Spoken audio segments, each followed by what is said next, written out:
The opinions expressed in the following program are not necessarily those of Eastlink TV, its sponsors, or partners. Hi there, I'm Gloria McCluskey, and you're watching Destination Dartmouth. I'm here this morning. My destination is at the Evergreen Historic House, and my guest is Bonnie Elliott, Executive Director of the Dartmouth Museum.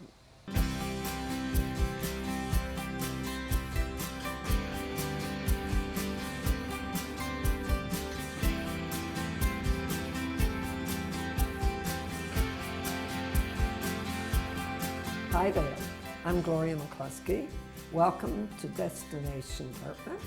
My destination today is here at beautiful Evergreen House, home of the Dartmouth Heritage Museum. And my guest is Bonnie Elliott, who's the Executive Director of the museum. Thank you so much, Bonnie, for being here. You're welcome, Gloria. Thanks for coming. I know you are busy, and I know you've been very busy this summer. Yeah, we've had a good summer so far. Lots of visitors. Yeah.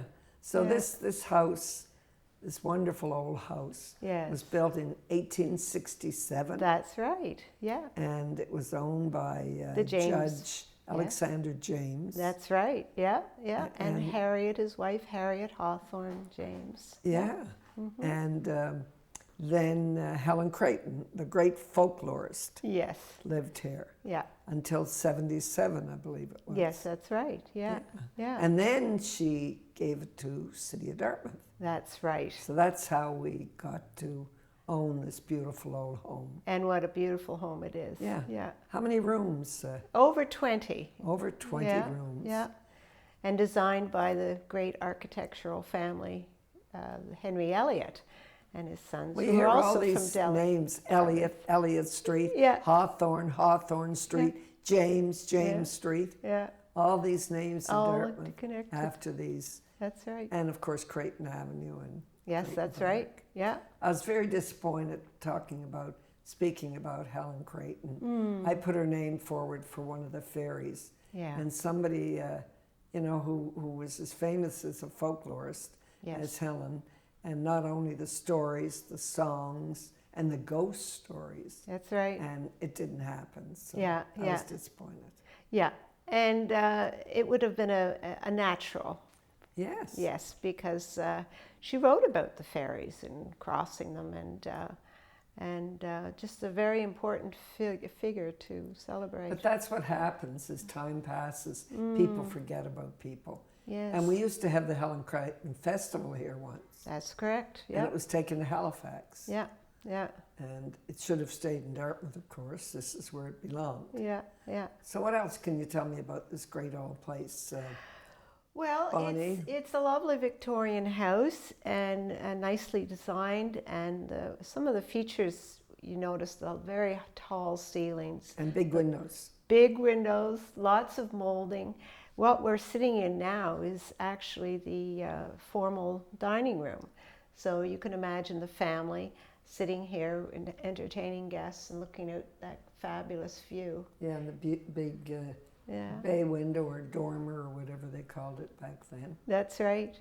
And when this house was built, there was a fireplace in each room because that's what they burned for heat. Yes. So coal and would have kept the house warm.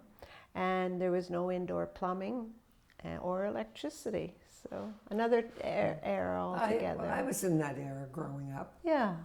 The road we lived on had no electricity. Yeah. So we had lamps, and I hated cleaning the lampshades. Yeah. Got all suited up. Yeah. Clean them with newspapers. Yes. Yeah. Do you have any of the old lamps around? Yes, a lot of our collection, as you know, is stored in a warehouse. Yeah. But there's a lot of them here.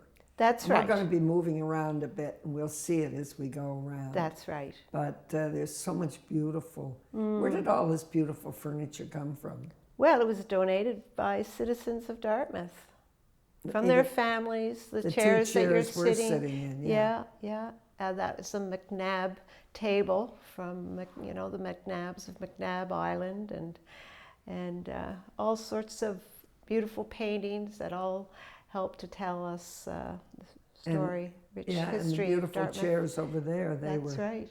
Yeah, dining room chairs. They came with a table? Not that table. No, a dining room table it would have been, I guess. Yes, exactly. Yeah. The last time I was in here, Bonnie, there was beautiful china in the table next door. Yes. It's gone, and there's a big replica of a ship in there. That's right. Yeah. And what ship is that? That's the Bear. That has an interesting history. And we talk about that history. And the Bear sat for many years tied up on the wharf on Dartmouth. And Was that offshore road there? Yes, and at one time it was thought that it might become a visitor ship. Restaurant.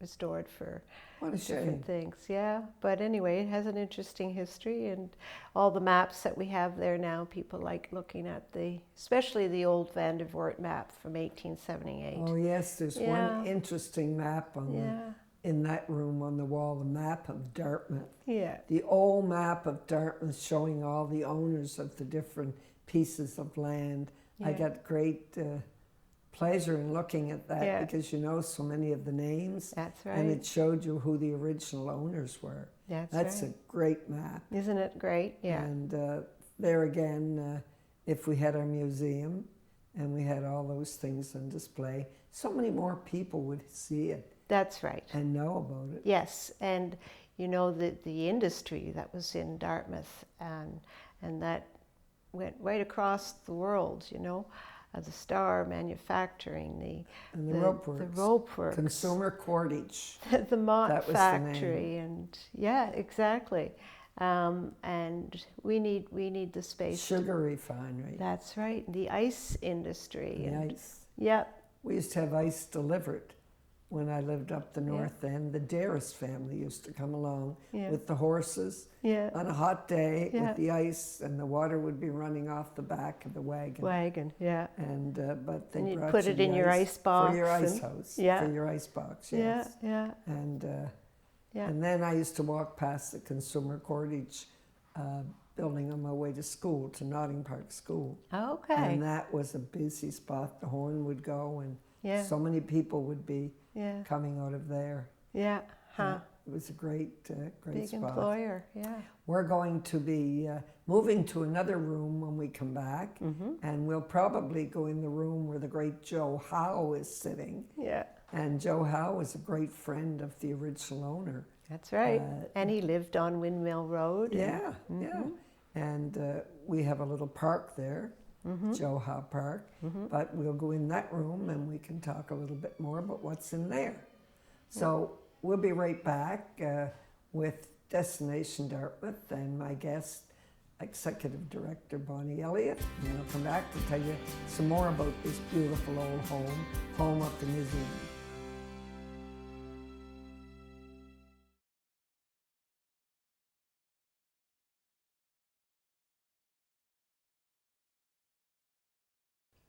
Hi, I'm back with Destination Dartmouth, and we're here at beautiful Evergreen House, and my guest, the Executive Director Bonnie Elliott. So Bonnie, we're here in another room this time, and I take it this must have been the parlor. That's correct, Gloria. It's a double parlor. We refer to it as the red parlor. Yeah, isn't it beautiful? It is beautiful. And seated over by the window is Joe Howe. That's a replica, right. And I guess you'd call it a replica. That's right. Of Joe Howe. Yeah. And who made that? Mary Moore, who was an artist from here, and yes, and we have a picture of her actually applying the plaster to his head. Yeah. Great job. And he's sitting there reading the paper, and every time I came here, I would always say hello to him. Yeah. But on the wall, we have a big picture of his father. That's right. And a lovely painting of Joe. That's right. The only one. Yes, the only painting we know of in existence. It's right here at Evergreen. That's right. The Dartmouth Heritage Museum. Isn't that great? Well, he played a big role. Big role, yes. And he lived in Dartmouth, of course. And, on Windmill Road. On Windmill Road, yeah. And so you can imagine him getting in his carriage and trotting down to this beautiful house here to visit the James family. That's something. Yeah.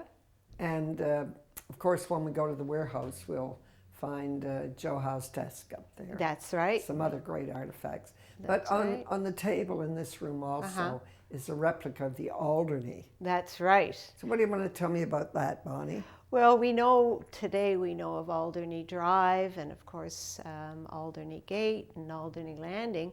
And that term comes from the ship that brought the first inhabitants to Dartmouth. And there used to be a 1750, yeah. What did they call it?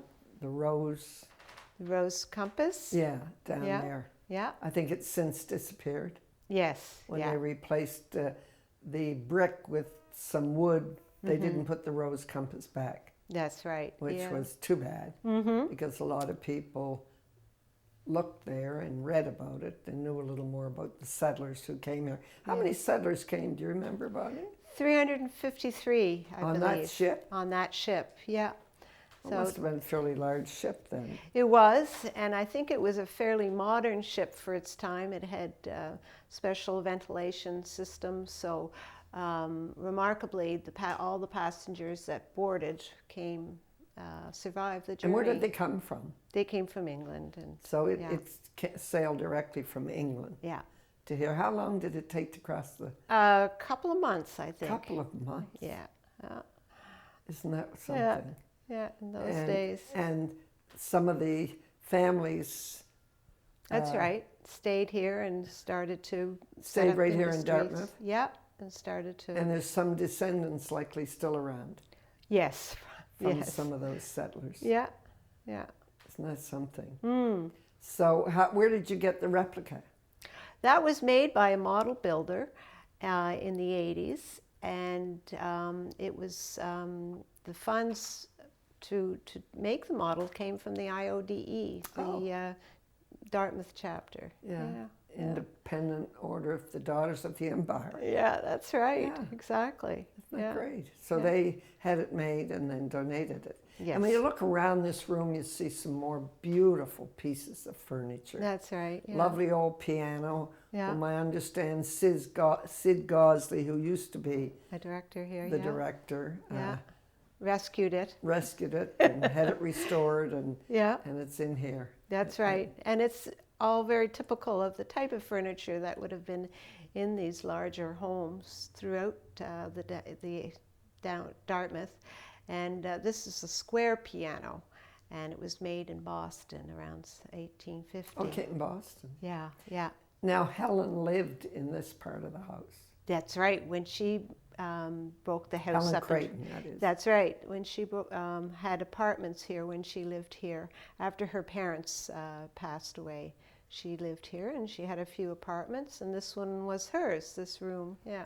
Oh, there was more than one apartment. That's right. There was one upstairs and one down below in the lower level.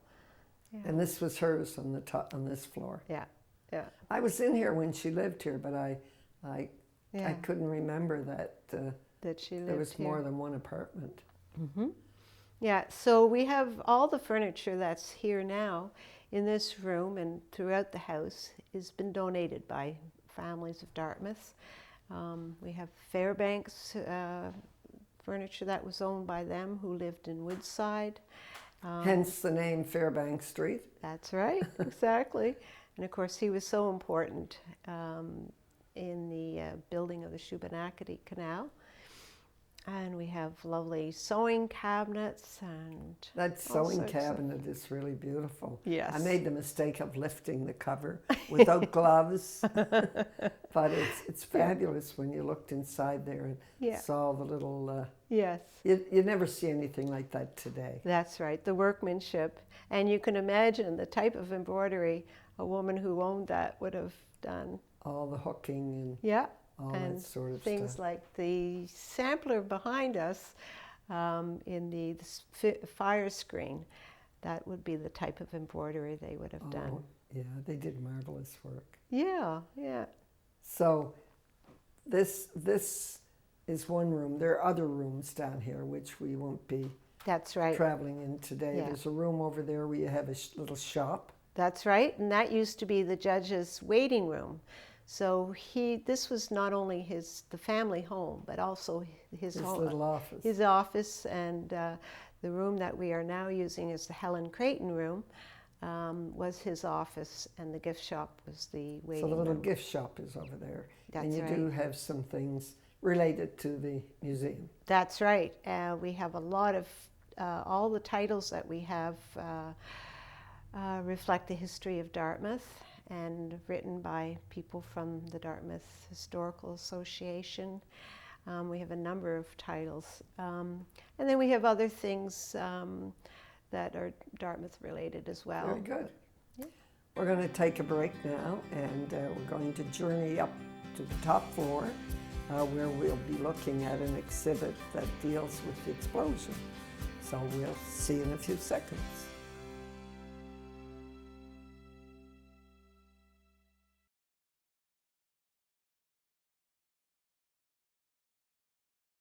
Hi, we're back, Destination Dartmouth, at Evergreen House, and with my guest manager or executive director, Bonnie Elliott, and we've moved up to the second floor now, and in the room where there's a great exhibit of the Great Explosion, and this deals with all the disaster that took place in Dartmouth. So Bonnie, you put all this together? Yes, myself and a team here at the museum. So this shows the destruction of Dartmouth. Now we hear a lot about the explosion, but it's usually about Halifax. That's right. But there was also a lot of destruction on the Dartmouth side of that. That's right. And many lives were lost, and many injuries, and Yeah. buildings destroyed. In fact, Turtle Grove or Tufts Cove was completely wiped out. That's where right. the Mi'kmaq Yeah. were settled, and they just moved on after that. Yes, that's right. Yeah. So there was. So we've made this exhibit specifically about that experience in Dartmouth, and brought some artifacts in to show people how people remember that terrible day, and that's what. And great old pictures of Great Dartmouth. old pictures, yes, and they're really quite lovely. The graphics in this Lovely, exhibit. lovely picture of Helen Creighton. Lovely picture of Helen Creighton. She was 18 at the time of the explosion and was very busy transporting people who were injured. That's right, yes. And they were living on Portland Street at the time, the Right. family. And so they certainly saw the devastation. Right. Yeah, But I think there was more devastation in the North End. that's right. That's And when where I look at the name of the deceased, a lot of them, to me, as I remember names in North End, a lot of them are names from people who lived in the North End of Dartmouth. That's right, because the North End was right near the Narrows. Where the explosion took place. Yeah. And if you look at up on the corner of Albert Lake and Pinecrest Drive, it's the old... The part of the cannon. The cannon, that's what it is. The Albro Lake Road, yeah. Yeah. It But- ended up in Albro Lake. But throughout it all, the Dartmouth Ferry kept running. That's the remarkable thing. The Yeah. superintendent at the time insisted that they kept running. They kept traveling, Yeah. even during That's all of right, this. the whole day, because they realized that people had to get back and forth. And there'd be people in Halifax who survived who would be so worried about About their families families in Dartmouth. and school children that went to school, and people at work, and yes, and And supplies, of course. And of course, it was in the winter, That's right. which made it worse. That's right. You know, in summer, it wouldn't have been any better, but it wouldn't have been so Yeah. cold and bleak. And then the snowstorm came, and That's right. yeah. Yeah, it was quite devastating. So we do have some interesting artifacts, and behind me are some big pieces from the Mont Blanc that ended up landing on Windmill Road, and you can just imagine by their weight what it would have been like to have been hit by one of these pieces. And the descriptions of, metal fragment, just like shrapnel through the night, and just absolutely horrific. So the eyewitness accounts are very precious. Did Helen Creighton write a book on the explosion? She didn't write a book about the explosion, but in her book, She talks about she it. talks about it. And in this showcase here, you have a diary. That's right. And that came to our museum just last year, all the way from Bustleton, Western Australia. Australia. Yeah, the Baker family brought it with them. And they donated it to the Dartmouth Heritage Museum because the diarist, Frank Baker, got to know a Dartmouth family when he was stationed here during the war. Oh, there's pictures of them in there with the family. Yes, exactly. And he writes about coming to Dartmouth 6 days after the explosion, and he couldn't find his way to Hester Street, which is where the family lived, because of all the markings were gone. And so much devastation. So much devastation. So his worry was whether they were all right, and I guess they were, so he was very delighted. But it's a wonderful account of the explosion, and the only one known in existence, the only diary that actually details the explosion in existence. And that's not public.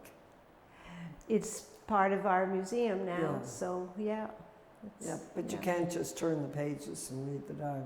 No, we did photograph it before we put it in the cabinet. Oh, did you? Oh, yes. good. Yeah, and it's been transcribed. Yeah. So, Oh, isn't that great? yeah, so it's more accessible.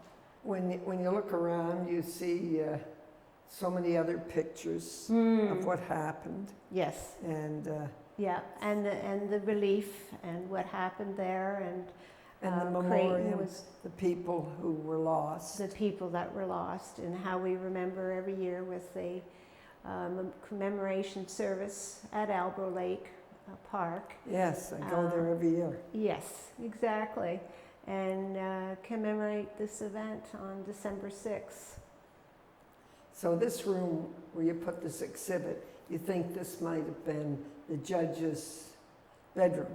That's right, I think so. It really has a lovely commanding view of the harbour. Oh, it's the beautiful. Back of the house, it's a large... And the window is kind of heart-shaped at It the is top. kind of heart-shaped. So you got the feeling that this was a very romantic room. That's well, right. How many children did you have? 11? It started out with 11, but only 3. They lost a lot of them. Yeah. So So this would have been a lovely room, but you know, this is our temporary exhibit room. So that's what we use for. Well, if we ever get a museum, which we now have the money from the old City Hall, and if they ever put capital money in and we get a museum so that everybody can enjoy all the artifacts that we have here and the ones that are up in Burnside. And on that note, Bonnie, I want to thank you very much for taking the time. Thank you for watching, and I'll see you next week.